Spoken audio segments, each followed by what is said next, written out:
Ce matin, nous lisons dans 2 Rois, chapitre 4.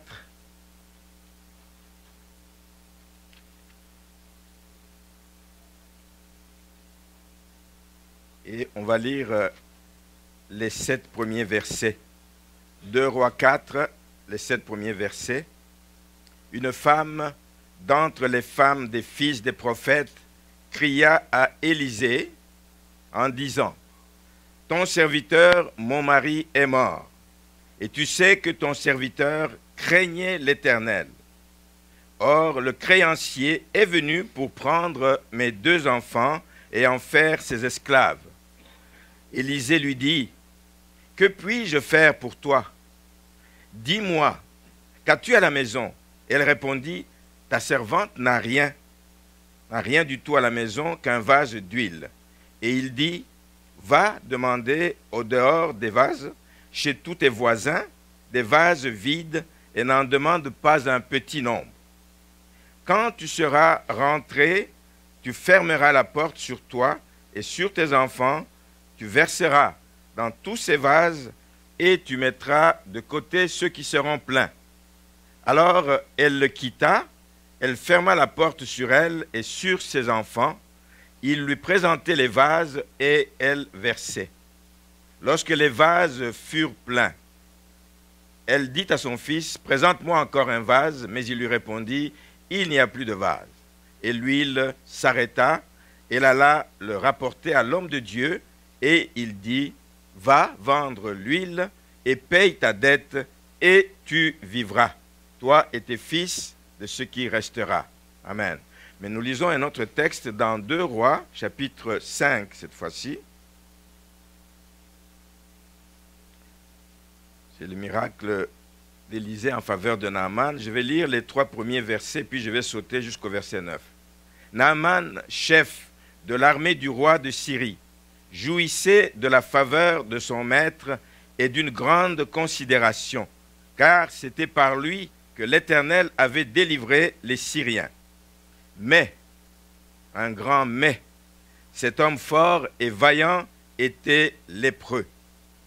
Or, les Syriens étaient sortis par troupes et ils avaient emmené captive une petite fille du pays d'Israël qui était au service de la femme de Naaman. Et elle dit à sa maîtresse: oh, si mon Seigneur était auprès du prophète qui est à Samarie, le prophète le guérirait de sa lèpre. Naaman alla dire à son maître: la jeune fille du pays d'Israël a parlé de telle et telle manière. Et je vais sauter au verset 9, je vais lire de 9 à 14. Naaman vint avec ses chevaux et son char, et il s'arrêta à la porte de la maison d'Élisée. Élisée lui fit dire par un messager: va et lave-toi 7 fois dans le Jourdain. Ta chair deviendra saine et tu seras pur.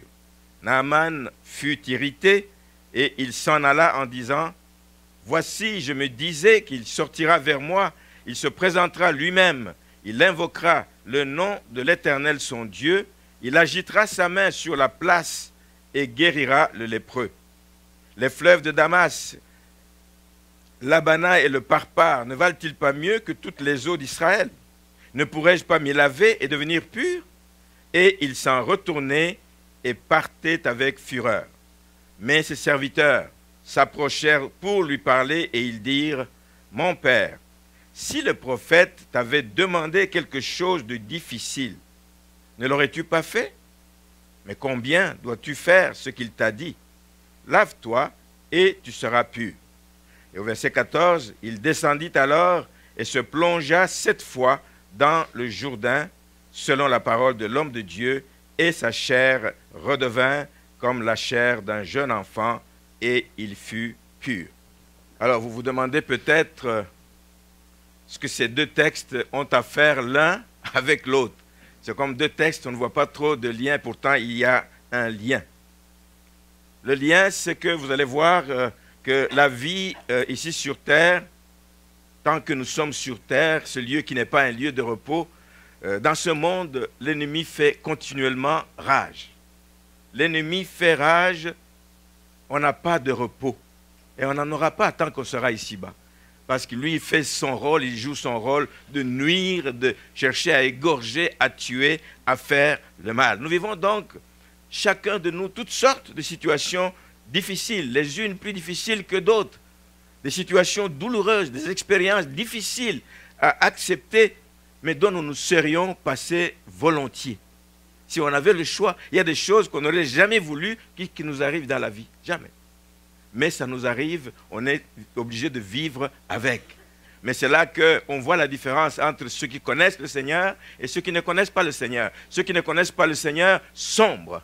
Mais ceux qui connaissent le Seigneur ont un refuge auprès duquel ils peuvent s'adresser. Nous avons une place où on peut s'abriter. Amen. Nous ne sommes pas seuls dans notre cheminement ici-bas. Et de tout temps, quand on lit la Bible, de toute l'histoire de la Bible, il y a tout le temps eu des serviteurs qui ont vécu de tels moments difficiles. Pensez à une personne comme Moïse. Moïse qui a été élevé dans la maison de Pharaon. Moïse qui a été élevé pour devenir un grand monsieur. Moïse qui a été élevé bien encadré avec les meilleurs enseignants qu'il pouvait avoir. Moïse a vécu dans l'opulence chez Pharaon. Mais à cause du fait qu'il avait tué quelqu'un, il a dû fuir et aller vivre pendant 40 ans dans le désert, derrière les brebis de Jéthro. 40 ans. 40 ans de désert. Le message d'aujourd'hui, le titre, c'est l'expérience du désert.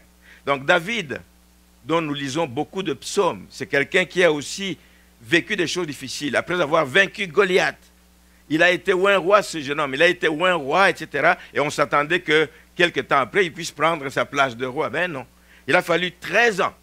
13 ans de désert. 13 ans où il fouillait Saül. 13 ans où il courait ici et là. 13 ans, il a vécu même des choses difficiles pendant ce temps avec ses enfants. 13 ans de désert. Et savez-vous que c'est pendant ce temps de désert, quand il s'est réfugié auprès de celui qui ne pouvait pas le rejeter, quand il s'est réfugié auprès de celui qui l'aimait, quand il s'est réfugié auprès de celui en qui il avait mis sa confiance, c'est pendant ce temps qu'il a pu écrire bon nombre de psaumes que nous avons aujourd'hui. Quand on les lit, quand on les récite, ça nous fait du bien. Amen. Amen. Donc, pendant le désert, on n'est pas seul. Une autre personne, un autre personnage de la Bible, c'est Job, que vous connaissez. L'histoire de Job, je n'ai pas besoin de la répéter. Vous savez qu'au départ, on dit que c'était un homme intègre. Aux yeux de Dieu, il était un homme intègre. Mais il a vécu des choses difficiles. Il a perdu sa maison, il a perdu ses biens, il a perdu son cheptel, il a perdu ses enfants.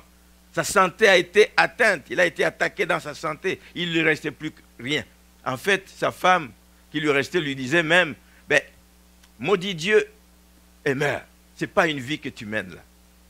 Mais nous savons que cet homme a fixé les regards sur celui qui ne ment pas, sur celui qui est derrière ses promesses et qui les accomplit. Il a mis sa confiance derrière ce Dieu qui l'aimait et qui savait qu'il était intègre. Donc ce matin, je voudrais vous parler, et vous allez voir que c'est ça le lien qu'il y a entre les deux textes. Je vais vous parler de l'expérience du désert. Pas une bonne expérience, le désert. Je ne sais pas s'il y a quelqu'un qui est déjà passé par le désert. Moi, pas, mais nous voyons des films, nous entendons des histoires des gens qui ont été dans le désert. Ce n'est pas un lieu où il fait bon vivre. Le désert, dans son sens premier même, c'est un lieu qui est aride, où rien ne peut pousser, etc. C'est une terre sèche qui ne peut pas porter de fruits. C'est ça le désert. Un endroit où il n'est pas facile de vivre. Quand c'est le jour, il fait très chaud, difficile à supporter. Vous dites peut-être que la nuit, je vais pouvoir me reposer, mais la nuit, il fait très froid. Pas de juste milieu. Très chaud, très froid. Ce n'est pas un endroit qu'on aimerait vivre. De plus, quand le vent se lève, que ça devient une tempête de sable, ça fait des ravages partout où ça passe. Donc ce n'est vraiment pas un bon endroit où il fait bon vivre le désert. Je ne souhaite à personne le désert, mais pourtant quand ça nous arrive, vous allez voir que ça peut nous faire du bien. Il y a un chant qu'on a chanté ici. Quand on est seul parfois, c'est le temps où on a l'occasion. Quand on vit une sorte de solitude, c'est le temps où on a l'occasion de s'approcher de Dieu plus que jamais. Parce qu'en temps normal, On est entouré des gens. Il y a tellement de choses qui font du bruit autour de nous, mais il y a un temps où on se sent seul, comme abandonné, comme on se sent tout seul. Mais c'est le moment favorable où on s'approche du trône de grâce. C'est le moment favorable où on s'approche de Dieu. C'est le moment favorable où on sent, dans cette communion avec le trône de Dieu, qu'il vient poser sa main sur notre épaule. Et ça nous rassure. Et ça nous rassure. Amen. Quand le vent se lève, quand il y a des tempêtes, c'est toujours difficile. Mais le désert, ce n'est pas que le désert physique. Le désert ressemble aussi à un temps où on vit des circonstances difficiles, des circonstances qu'on n'attendait pas, des circonstances qui viennent à l'improviste, des circonstances qui sont difficiles à digérer, mais qui font partie de l'agenda de Dieu. Parce que Dieu n'est pas surpris par les circonstances difficiles qui nous arrivent. Dieu n'est pas surpris. Ça peut être la mort d'un être cher. Ce matin, on me parlait d'une femme qui a 3 enfants, 3 adolescents, dont les 2 derniers ont poignardé leur grand frère à mort. Il est mort. 21 ans, il est mort. Et donc, les 2 autres, évidemment, c'est la prison, tout de suite. Les parents se retrouvent seuls. Un désert. Un temps où ils vont se poser des questions. Et ils vont commencer à s'interroger, qu'avons-nous fait de mal pour que ces enfants en arrivent là? Ce n'est pas toujours ça. Mais l'ennemi travaille, tantôt d'une manière, tantôt d'une autre. Le désert, c'est ça aussi. Des circonstances difficiles. Tu perds un être cher dans un accident d'auto, etc., etc. Ça peut être une maladie incurable. On vient de te faire un diagnostic, tu dis waouh. Et parfois les médecins, ils le disent ouvertement comme ça, là, sans façon, ils disent non, tu n'as que 6 mois à vivre. Des circonstances difficiles, une maladie incurable, la perte d'emploi, un moment où vous vous sentez seul et vous avez l'impression que Dieu vous a abandonné, que Dieu ne vous écoute pas. C'est comme si les prières ne montent pas. Pourtant, les prières montent toujours. Et Dieu les entend, et Dieu les connaît, et Dieu voit la situation. Mais si Dieu permet cela, c'est pour nous éprouver. Il y a une leçon que nous devons toujours apprendre à travers de telles circonstances.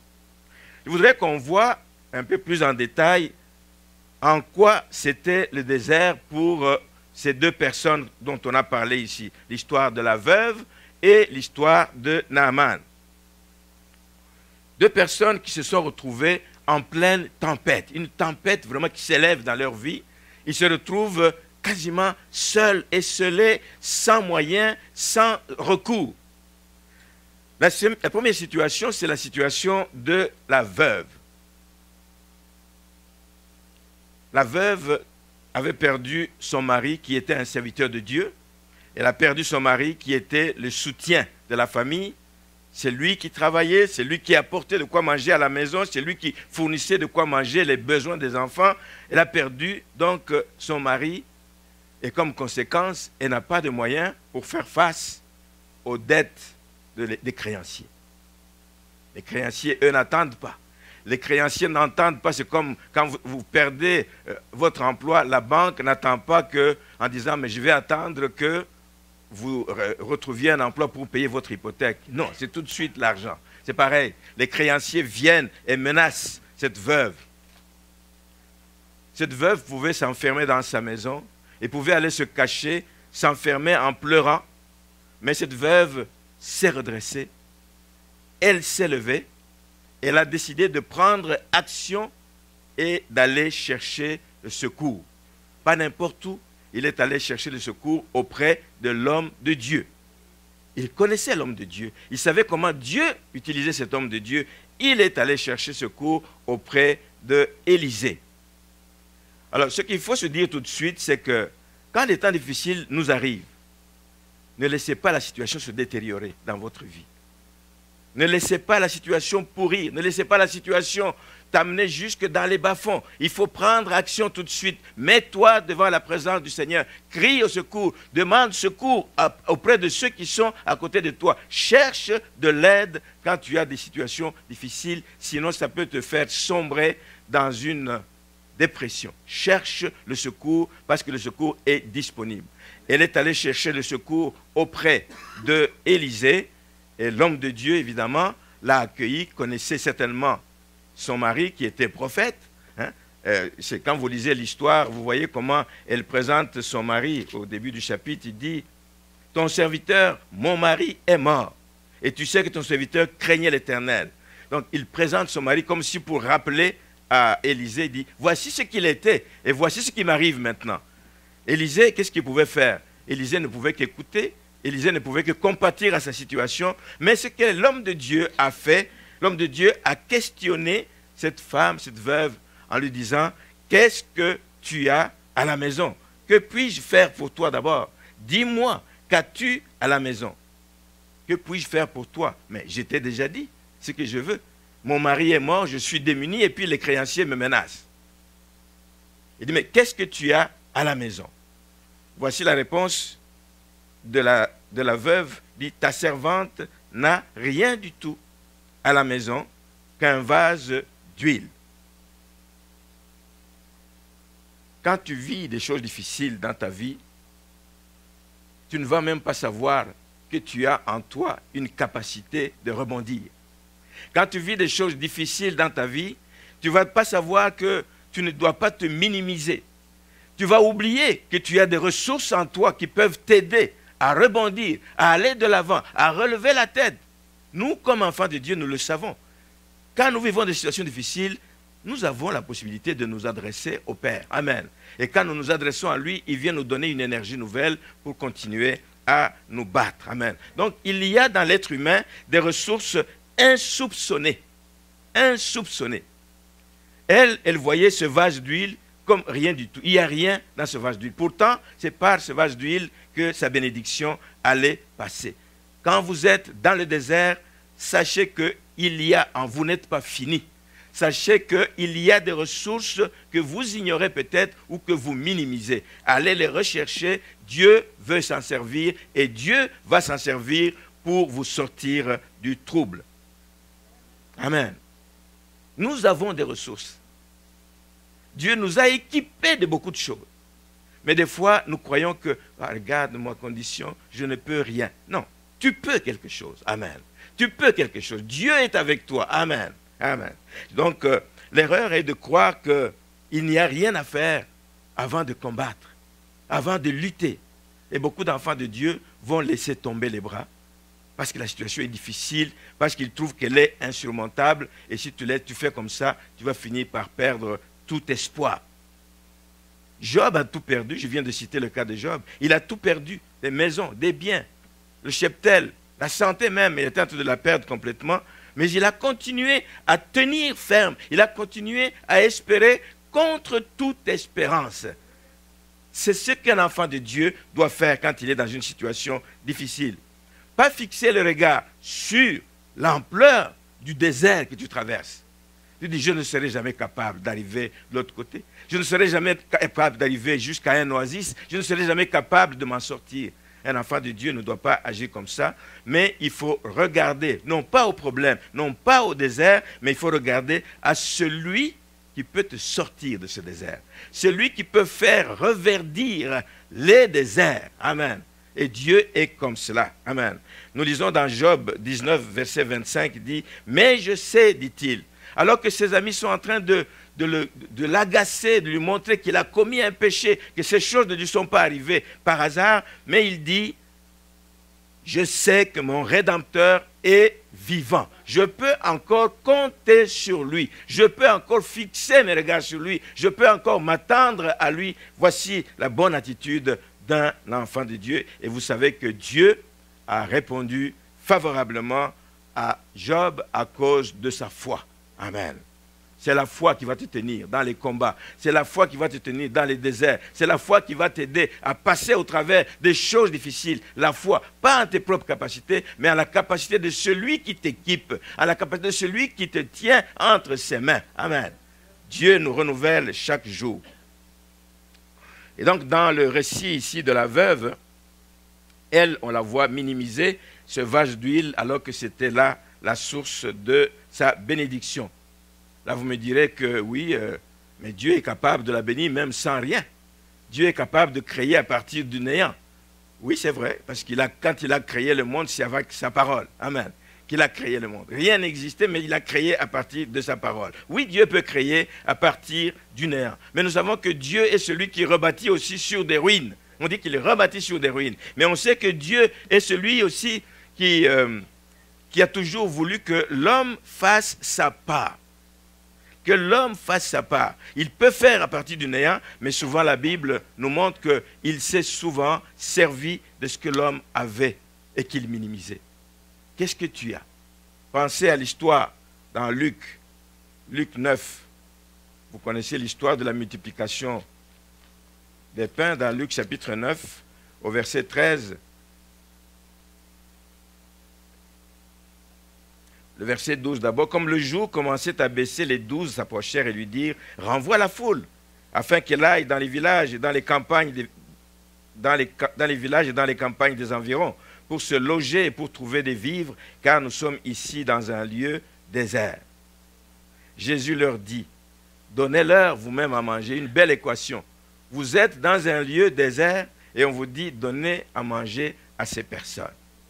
Jésus leur dit, donnez-leur vous-même à manger, mais ils répondirent, nous n'avons que 5 pains et 2 poissons. Pour des gens qui ont cheminé avec lui, pour des gens qui l'ont vu faire des miracles, il dit, nous n'avons que 5 pains. Ça ne représente rien par rapport à la foule que nous devons nourrir. Minimisez jamais ce que vous avez parce que Dieu peut s'en servir pour vous bénir. Jésus s'en est servi pour nourrir la foule, des milliers de personnes à partir de 5 pains et de 2 poissons. Nous savons que Dieu est celui qui est capable de faire des miracles et des prodiges. C'est ce qui est arrivé également à la veuve.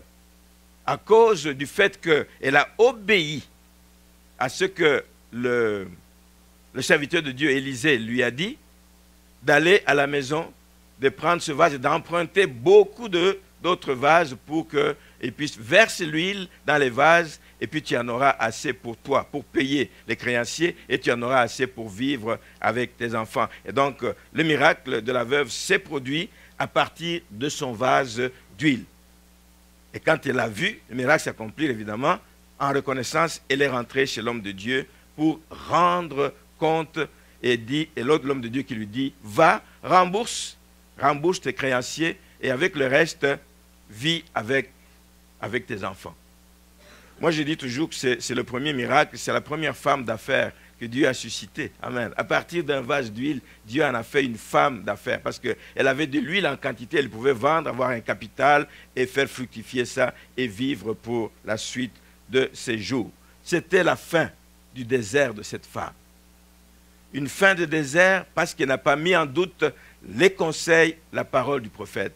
Parce qu'elle n'a pas minimisé la parole du prophète. Elle aurait pu dire, mais d'abord, qu'est-ce que tu me dis d'aller prendre ce vase et de verser? C'était vraiment une femme de foi qui a obéi. Et on dit, la Bible ne nous montre nulle part qu'elle s'est posé des questions. Elle dit, mais comment ça va se faire? Et elle est allée, elle a envoyé ses enfants aller demander chez tous les voisins le maximum de vases qu'on peut avoir. Et elle l'a amené à la maison et puis le miracle s'est accompli parce qu'elle s'est soumise à la parole qui lui a été dite par le prophète. Le deuxième exemple dont nous avons parlé, c'est celui de Naaman.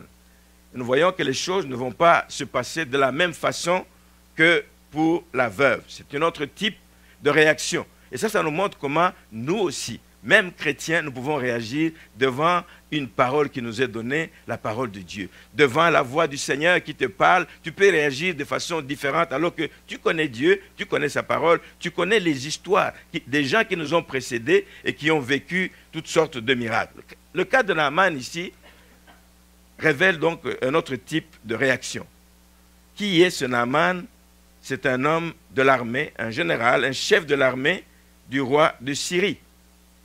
La Bible le qualifie comme un homme qui jouissait d'une grande considération à la fois de son maître, mais même de la population, parce que la Bible dit que c'est par lui que l'Éternel avait donné la victoire aux Syriens. C'est par lui, c'est par son commandement que la victoire a été acquise aux Syriens. Mais cet homme qui était tellement en vue, cet homme qui jouissait de la faveur de son maître, Ben-Hadad, cet homme qui jouissait de l'admiration de la foule, cet homme peut-être qui était aussi envié par ses autres collègues généraux, cet homme avait quelque chose que peut-être lui seul connaissait jusque-là. Il a un jour vu une tache sur sa peau. Elle a vu que cette tache ne partait pas. Il a vu que cette tache grandissait. Et ça s'est confirmé à un moment donné que c'était la lèpre dont il souffrait. La vie de cet homme était détruite parce que la lèpre tuait. Il n'y avait pas de médicaments, il n'y avait pas de traitement à cette époque. La lèpre tuait les gens. Donc quand on te diagnostique de cette maladie, tu sais que tu es fini. Pourtant, tant qu'il le sait seul, il marche tête haute, dans sa tenue de général, avec 4 étoiles, avec une casquette, tout le monde le salue, tout le monde lui donne le respect. Mais cet homme, à l'intérieur, est fini. Cet homme, à l'intérieur, est détruit. Cet homme, à l'intérieur, est en train de vivre un désert. Il se sent seul, alors qu'il est entouré de sa famille, de sa femme, mais il se sent seul. Voici ce qui peut arriver aux gens. Nous voyons des gens passer, nous voyons des gens marcher, nous voyons des gens dans l'église, mais nous ne savons pas ce qu'ils vivent. Les apparences sont toujours trompeuses. Malheureusement, nous nous basons souvent sur des apparences pour porter des jugements, pour porter des avis, mais nous nous basons souvent sur des apparences. Mes frères et sœurs, sachez que les apparences sont toujours trompeuses. Tout n'était pas rose dans la vie de cet homme. Cet homme devait passer des nuits blanches. Et peut-être que sa femme, à ce moment-là, tant qu'il ne lui avait pas avoué qu'il était malade, ne savait pas ce qui se passait. Mais pourquoi tu ne dors pas? Elle a dit non, je ne sais pas. Il était torturé au-dedans de lui-même. Il vivait des choses difficiles. Cet homme était dans le désert. Il y a un mal qui le rongeait que personne ne savait parce qu'il était lépreux.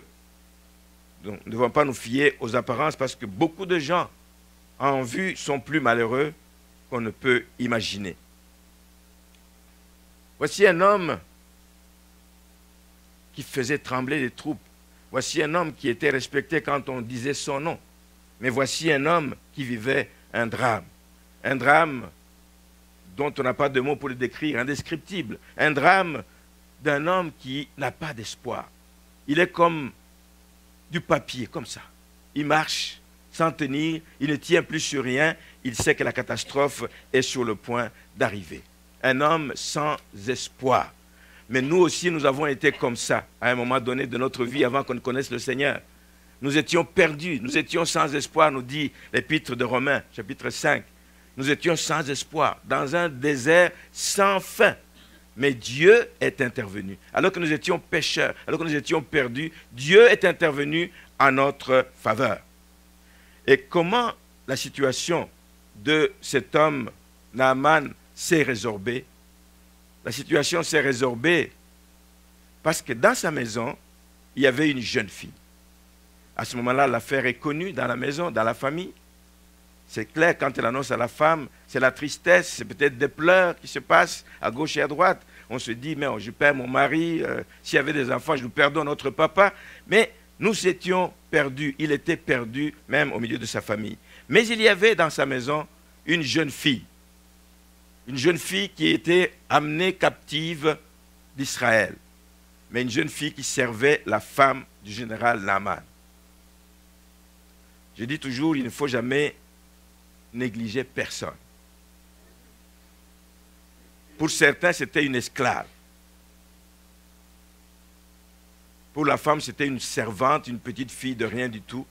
Mais quand elle a eu la nouvelle du malheur qui avait atteint le général Naaman, elle a soufflé quelque chose à la femme de Naaman. Elle ne pouvait pas aller parler directement au général. Elle dit à sa maîtresse, oh là là, si mon Seigneur était auprès du prophète, de l'homme de Dieu, Élisée qui est à Samarie, le prophète le guérirait de sa lèpre.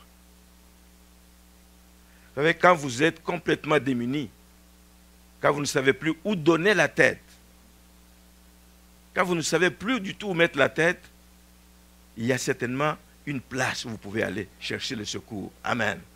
Et ça rassure les enfants de Dieu. Amen. Ça montre que nous ne sommes pas seuls. Il y a un prophète qui est à Samarie. Mais si tu te déplaces, tu peux aller là-bas. Tu te déplaces, tu vas écouter, tu vas voir, le prophète va pouvoir te guérir de cette lèpre. Cette jeune fille détenait une information capitale qui allait mettre fin au drame, qui allait mettre fin à ce dont souffrait M. Naaman, qui allait mettre fin au désert dans lequel Naaman se trouvait. La petite fille qu'on pouvait négliger, la petite fille qu'on pouvait traiter de tous les noms, la petite fille qu'on pouvait dire « mais tu ne sers à rien dans la maison, on va te ramener dans ton pays ». La petite fille avait une information capitale. Il y a un homme qui peut vous aider. C'est un homme de Dieu qui est à Samarie. Il est loin et il peut faire de grandes choses dans la vie de votre mari. Quand vous êtes rendu à ce niveau-là, démuni, sans espoir, n'attendant plus que la fin, toute information de ce genre est utile.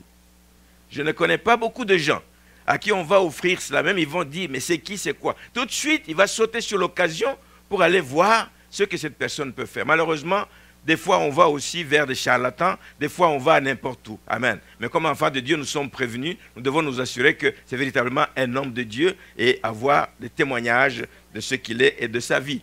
Donc, toute information de ce genre, quand on est démuni, est utile et nous permet de nous en sortir. Et je bénis le Seigneur pour cela parce que, à la différence de la veuve, on voit que Naaman décide d'y aller, mais pas dans la simplicité. Il décide d'y aller en se disant, bon, mais il faut que je prenne mes dispositions. C'est vrai. On se dit des fois qu'on va aider Dieu, mais Dieu n'a pas besoin de notre aide pour agir comme il veut faire. Il est souverain, il fait ce qu'il veut. Mais lui, ici, je vais prendre mes dispositions pour me donner plus de chance auprès de l'homme de Dieu. Une première disposition qu'il a prise, c'est de dire, il a fait des calculs humains en réalité. Il a pris son raisonnement humain, il s'en est servi, alors que quand tu viens à Dieu, quand tu viens demander secours à Dieu, tu viens comme quelqu'un qui est démuni, tu n'as aucune prétention à avoir. Mais lui vient avec des choses dans sa tête. Je suis un général. Je suis un grand monsieur. Il faut qu'il m'accueille d'une certaine façon. Il vient donc avec des dispositions personnelles qui se basent sur des calculs typiquement humains. La première chose qu'il essaie d'obtenir dans le texte, nous voyons qu'il va voir son chef, le roi, pour lui demander une lettre, le roi de Syrie, pour lui demander une lettre de référence. Il faut que quand j'arrive chez cet homme, qu'il sache que je suis un proche collaborateur du roi. Il faut qu'il ne me prenne pas comme n'importe qui, il faut qu'il me prenne comme un monsieur. Prétention. Tu es démuni, tu es presque fini, tu es dans le désert, tu ne peux pas t'en sortir, mais tu prétends encore être général. Amen. C'est comme ça l'être humain parfois. Donc il va chercher une lettre de référence, croyant que ça va donner du poids quand il va arriver chez l'homme de Dieu. Malheureusement, cette lettre de référence, la manière dont elle a été rédigée, quand le roi d'Israël a lu la lettre, il a mal compris les choses. On lui envoie un général pour que lui guérisse le général. Il dit, mais il y a quelque chose qui ne va pas. Depuis quand moi je guéris les gens? Il a dit que c'est une façon de me provoquer. Il l'a interprété, on le dit. Il porta au roi, verset 6, il porta au roi d'Israël la lettre où il était dit, maintenant quand cette lettre te sera parvenue, tu sauras que je t'envoie Naaman, mon serviteur, afin que tu le guérisses de sa lèpre. Le roi a été étonné, il a mal compris. Évidemment, il a interprété. Après avoir lu la lettre, le roi d'Israël déchira ses vêtements. Et il dit, suis-je Dieu pour faire mourir et pour faire vivre, pour qu'il s'adresse à moi, afin que je guérisse un homme de sa lèpre? Sachez donc et comprenez qu'il cherche une occasion de dispute. La première disposition qu'il prend se tourne mal contre lui. Amen. Le roi veut comprendre par là que c'est l'autre roi qui vient lui chercher une dispute. Il veut qu'il rentre dans la guerre. Mauvaise réaction du roi, ça a provoqué déjà un incident. Mais comme je disais tout à l'heure en débutant ce message, tout ce qui nous arrive, frères et sœurs, est dans l'agenda de Dieu. Et Dieu sait ce qu'il va faire par la suite. Dieu a permis à ce moment-là que cet incident où le roi déchire ses vêtements soit rapporté auprès d'Élisée. Il a déchiré ses vêtements, pourquoi? Et il a su ce qu'il y avait comme raison. Et là, ce qui s'est passé, c'est qu'il demanda qu'on lui envoie le général afin qu'on sache qu'il y a un prophète en Israël. Ce n'est pas pour son honneur qu'il le fait, mais en fait, il voulait dire, afin qu'on sache qu'il y a un Dieu en Israël, le Dieu puissant, le Dieu qui est au-dessus de tous les dieux, le Dieu qui guérit la lèpre, le Dieu qui ressuscite les morts, le Dieu qui accomplit des prodiges et des miracles. Première disposition, la lettre de référence qui tourne mal, mais Dieu redresse la situation. La deuxième disposition qu'il a prise, on voit qu'il prend un stock là d'or et d'argent au verset 5. Donc, j'enverrai une lettre au roi. Il partit, prenant avec lui 10 talents d'argent et 6000 cycles d'or et 10 vêtements de rechange. Je parle juste de ces minerais qu'il a pris, des quantités qui peuvent être évaluées selon les commentaires ici, à 350 kilos d'argent et 70 kilos d'or. C'est toute une provision qu'il a pris. Amen. C'est pour montrer qu'il n'est pas rien, c'est quelqu'un qui a du pouvoir, qui a un poids. Donc, il prit l'or et l'argent parce qu'il voulait aller offrir des présents à Élisée. Mais là, il le fait à la manière des gens du monde qui pour eux, tout se monnaie. Malheureusement, je dois dire, aujourd'hui aussi, on voit ces mêmes choses dans l'Église. Des gens qui monnaient la délivrance. On l'entend.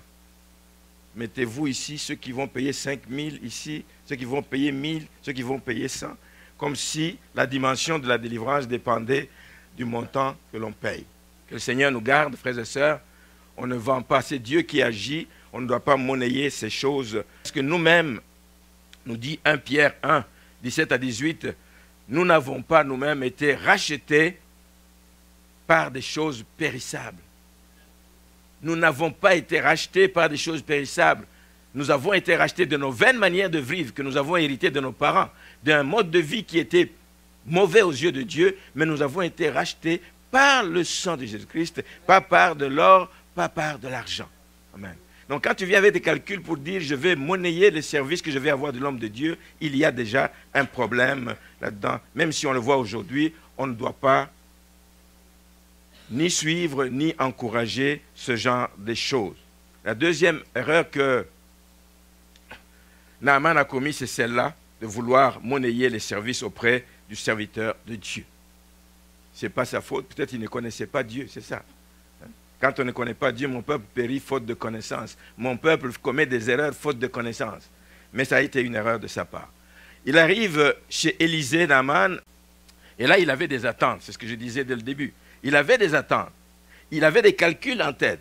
Moi, comme général, je m'attends que quand il va venir avec mes chars, avec mes chevaux, et il va devoir se lever, il va y avoir comme tout un protocole d'accueil qui va m'accueillir et on va m'asseoir à tel endroit. Et il a imaginé ça, parce que c'est comme ça qu'il est reçu dans les milieux humains, dans les milieux traditionnels.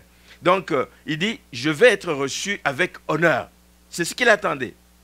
Malheureusement, ce n'est pas ce qu'il a trouvé. Il s'attendait à être reçu avec honneur, mais quand il est arrivé, il n'a même pas vu Élisée sortir de la maison pour l'accueillir, mais il y a quelqu'un, un de ses serviteurs, qui est venu le rencontrer et qui a passé à Naaman le message que Élisée avait pour lui. Il dit, va te laver dans les eaux du Jourdain. Va te laver 7 fois. Et la réaction, elle est virulente de Naaman. Elle est virulente. Naaman, verset 10, Élisée lui fit dire par un messager, va et lave-toi 7 fois dans le Jourdain.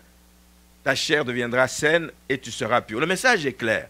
Si c'est ça que tu recherches, si on t'a envoyé auprès du serviteur de Dieu, voici ce que le serviteur de Dieu dit clairement, va te laver 7 fois dans le Jourdain et ton mal va partir.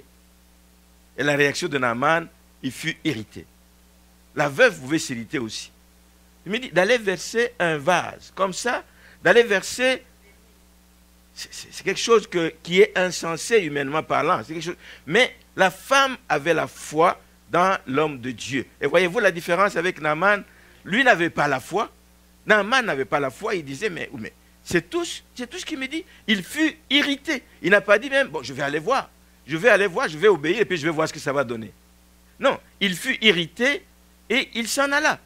Il est sur le point de rentrer. Après avoir fait un long trajet, après avoir pris tout un tas de dispositions, il veut rentrer irrité et il se disait en lui-même, il dit, il sortira vers moi. Donc Élisée viendra vers moi, il se présentera lui-même, il invoquera le nom de l'Éternel son Dieu, il agitera sa main sur la place et il guérira le lépreux. Il s'est fait un schéma. C'est comme ça que les choses doivent se passer. Et nous sommes comme ça aussi, frères et sœurs, quand nous sommes en difficulté, quand nous sommes devant des problèmes, nous voulons dire à Dieu, voici comment je veux que tu agisses dans ma situation. Mais on ne commande rien à Dieu. Dieu est souverain, il fait ce qui est bon pour lui, et ce qui est bon pour lui doit être bon pour toi également. Amen. Donc, il est irrité parce qu'il me dit de plonger dans les eaux du Jourdain. Ce sont des eaux sales. Le Jourdain est connu pour avoir des eaux boueuses. Ce sont des eaux sales. Alors il compare le Jourdain aux fleuves et aux cours d'eau de chez lui. Les fleuves de Damas, d'Abana et de Parpar ne valent-ils pas mieux que toutes les eaux d'Israël? Il minimise même les eaux d'Israël. Alléluia. Voici ce qu'il y a quand on vient avec des calculs humains. Tout ce qu'on te dit de faire, tout ce qu'on te dit, le cheminement qu'on te dit de faire, tu ne l'acceptes pas, et parce que toi, tu as devant toi des projets. Et la Bible nous dit dans le livre des Proverbes, chapitre 19, verset 21, qu'il y a dans le cœur de l'homme beaucoup de projets. Nous sommes comme ça, les êtres humains. Il y a beaucoup de projets. Nous voulons tous qu'ils soient réalisés, mais la Bible dit que seul le dessein de Dieu, ce qui rentre dans le plan de Dieu, c'est ce qui s'accomplira. Amen. Alors nous avons intérêt à marcher selon les desseins de Dieu. Nous avons intérêt à marcher selon les plans de Dieu. Quand nous sommes mal pris, quand nous sommes dans le désert, quand la tempête frappe, quand nous nous sentons seuls, arrêtons de dire à Dieu quoi faire. Soumettons-nous à sa volonté. Soumettons-nous à sa décision. Soumettons-nous à sa parole, si c'est sa parole qui nous parle. Ce qui nous empêche souvent d'obéir à la voix de Dieu, ce qui nous empêche souvent de nous soumettre à la volonté de Dieu, c'est l'orgueil. Lui, voyez, moi général, je ne peux pas rentrer dans les eaux boueuses comme ça. C'est pour ça que je suis venu ici. Moi, je m'attendais qu'il vienne, qu'il puisse se lever, qu'il puisse poser sa main sur moi. Ça, c'est le schéma. Mais Dieu agit tantôt d'une manière, tantôt d'une autre. Ce n'est pas à nous de lui dicter comment il va nous sortir du pétrin quand nous sommes mal pris. Amen. Il n'y a que l'homme naturel, mais l'homme spirituel ne va pas agir comme ça. L'homme naturel agit selon les sentiments, selon la sagesse humaine. C'est ce que nous dit 1 Corinthiens 2,14. L'homme naturel n'accepte pas les choses de l'Esprit de Dieu. N'accepte pas, parce qu'il n'est pas au courant. Elles sont une folie pour lui. Et il ne peut les connaître parce qu'on en juge seulement spirituellement. Amen. Mais quand on use de la sagesse humaine, ben on va se buter à un mur. On va se buter à un mur. Naaman trouve les recommandations ou les propos d'Élisée, il les trouve farfelus. Il trouve ça simpliste, il dit, mais ce n'est pas possible que juste en entrant dans ces eaux, je sois guéri. Il trouve ça humiliant même, moi en général, de rentrer dans ces eaux sales. Devant Dieu, il n'y a pas de général, devant Dieu, il n'y a pas de caporal, devant Dieu, nous sommes égaux. Amen. Nous sommes égaux. Et à ce moment-là, Naaman, il pouvait se considérer dans son fort intérieur comme un général, mais ceux qui savent qu'il est lépreux, il ne vaut plus rien aux yeux des gens. Il ne vaut absolument plus rien. Donc, il trouve la demande farfelue, simpliste et humiliante, et il est prêt à partir. Il a fait le voyage pour sa guérison, il est prêt à partir sans faire l'expérience qu'on lui a demandé de faire, sans même obéir à ce que l'homme de Dieu, auprès de qui on l'a recommandé, sans obéir à ce qu'il lui a commandé. Donc, c'est comme ça que l'ennemi agit dans la vie des enfants de Dieu. Il va te faire passer à côté de ta bénédiction parce que tu t'entêtes, parce que tu t'accroches à des choses, des idées que tu t'es faites toi-même et tu ne veux pas obéir à la voix de Dieu. La Bible nous dit dans Ésaïe 55, verset 8, « Car mes pensées ne sont pas vos pensées. » Amen. Et vos voies, celles par lesquelles vous croyez que vous allez pouvoir être guéri, celles par lesquelles vous croyez pouvoir passer pour sortir du désert dans lequel vous êtes, mes voies, vos voies ne sont pas mes voies. Amen. Quelles que soient les voies de Dieu, suivons les voies de Dieu, parce que c'est elles qui nous mènent à bon port. quelles que soient les voies de Dieu, quelles que soient, qu'on les comprenne, qu'on ne les comprenne pas, suivons les voies de Dieu parce que c'est elles qui nous assurent le succès. Suivons les voies de Dieu, c'est elles qui nous assurent la bénédiction. Suivons les voies de Dieu, c'est elles qui nous assurent la guérison. Suivons les voies de Dieu, c'est elles qui nous assurent de nous sortir de ce temps de désert dans lequel nous sommes coincés. Amen. Mais l'histoire se termine plutôt bien, heureusement. L'histoire se termine plutôt bien, heureusement pour Naaman. Parce que lui aussi était venu, pas seul, il était venu avec des serviteurs qui ne pouvaient pas comprendre l'attitude du général Naaman. Ils sont venus avec l'espoir de le voir rentrer guéri. Et ils le voient s'entêter et se rebeller quasiment et de dire « Non, je rentre, je n'ai plus rien à faire ici ». Ils se sont approchés. Ils ont pris le risque de s'approcher, de lui montrer « Général, je crois que tu fais erreur ». Et ils l'ont fait avec une telle sagesse que le général ne pouvait pas ne pas leur répondre. Il a réfléchi à ce qu'il a dit. Il dit, mais ils s'approchent de lui et ils lui disent, mon père, marque de respect, si le prophète t'avait demandé quelque chose de difficile, et il y a des choses difficiles qu'il pouvait lui demander, il dit, tu vas rester ici 40 jours et tu vas jeûner pendant 40 jours. Si l'homme n'a jamais jeûné un seul jour, ça c'était une montagne qu'on lui présentait. Le prophète pouvait lui demander ça. Il ne lui a pas demandé tout ça. Le prophète ne lui a pas demandé, mets-toi à genoux, demande pardon. Non. Le prophète lui dit seulement, va, lave-toi. Lave-toi et tu vas être guéri. Moi, je n'hésiterai pas, je vais aller. Amen. Je vais aller. Parce que je cherche la guérison. Je la cherche. Je ne vais pas passer à côté de cette bénédiction. Et les serviteurs lui disent, il dit, mais s'il t'avait demandé quelque chose de plus difficile que ça, ne l'aurais-tu pas fait? Mais combien donc, combien plus dois-tu faire ce qu'il t'a dit? Plus petit, il faut écouter parfois les plus petits que soi, parce que parfois nous croyons que nous sommes au sommet, nous connaissons tout, mais un enfant peut te donner une leçon, un enfant peut te sortir du pétrin. Il faut écouter ce que la voix d'un enfant peut te dire. Ça peut être la sagesse de Dieu qui passe par la bouche d'un enfant. Ici, ne minimise pas ton serviteur que Dieu a mis à tes côtés. Dieu peut se servir d'une personne, de rien qui est à tes côtés pour te sortir, pour régler. Nous voyons déjà au départ la petite fille qui était esclave, qui était servante de sa femme, celle qui donne la première clé.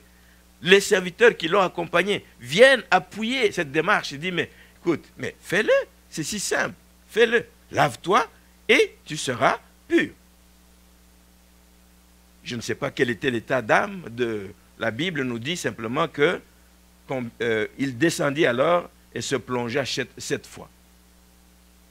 Il rentrait une première fois, sans doute il regardait, il voyait encore les taches, et la deuxième fois, il dit, mais jusqu'où? Mais on t'a dit 7 fois, continue. Il devait discuter avec lui-même. Il devait être en train de discuter avec lui-même. Il dit, mais pourquoi 7 fois?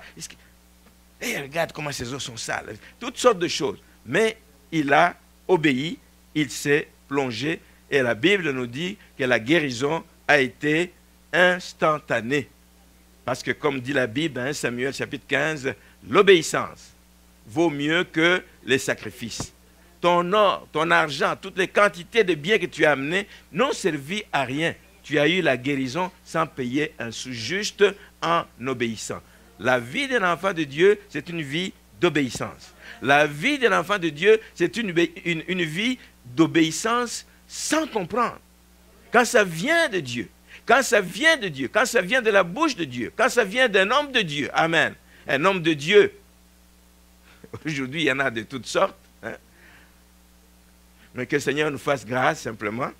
Quand ça vient d'un homme de Dieu qui a fait ses preuves, quand ça vient d'un homme de Dieu qui craint Dieu, quand ça vient d'un homme de Dieu qui sert Dieu, mais qui ne sert pas ses intérêts personnels, on a intérêt à écouter ce que Dieu nous dit. Ça peut être très difficile. Ça peut être, te demande de jeûner 40 jours. Ça peut être de dire, je ne sais pas quoi, tu vends ta maison, je ne sais pas quoi.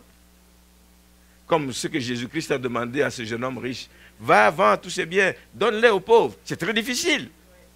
Mais si tu obéis, mais il est parti triste alors qu'il disait, je te suivrai partout. Mais quand on te demande quelque chose de difficile, là tu t'en vas. Mais ici c'était simple. Et Dieu attend de ses enfants l'obéissance. Quand tu es dans le pétrin, quand tu vis un cauchemar, quand tu es dans un désert, quand tu traverses un temps difficile, sache que ce temps difficile peut prendre fin si Dieu t'a promis quelque chose, si Dieu t'a commandé de faire quelque chose et que tu obéis, ça prendra fin. L'obéissance vaut mieux que les sacrifices. Et c'est sorti à la toute fin de la bouche de Naaman. Quand il a vu qu'il était guéri, il a lui-même reconnu au verset 15, Naaman retourna vers l'homme de Dieu avec toute sa suite. Et lorsqu'il fut arrivé, il se présenta devant lui et dit, « Voici, je reconnais qu'il n'y a point de Dieu sur toute la terre, si ce n'est en Israël. »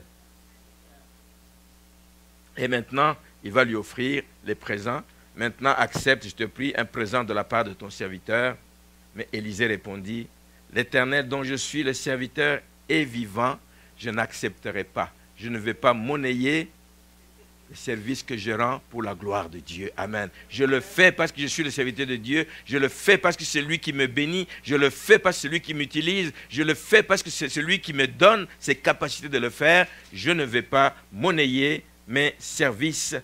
Et Naaman a essayé d'insister. Il ne trouvait pas ça tout à fait normal. Il dit, mais comment tu refuses? Il a essayé d'insister, mais l'homme de Dieu a refusé. Amen. Et c'est bon que quand un miracle se produit dans la vie d'un enfant de Dieu, que l'enfant d'une personne même qui ne connaissait pas Dieu, qu'il reconnaisse à cause de ce que Dieu a accompli, que je reconnais qu'il y a la main de Dieu qui agit et que le Dieu d'Israël est le seul vrai Dieu. Amen.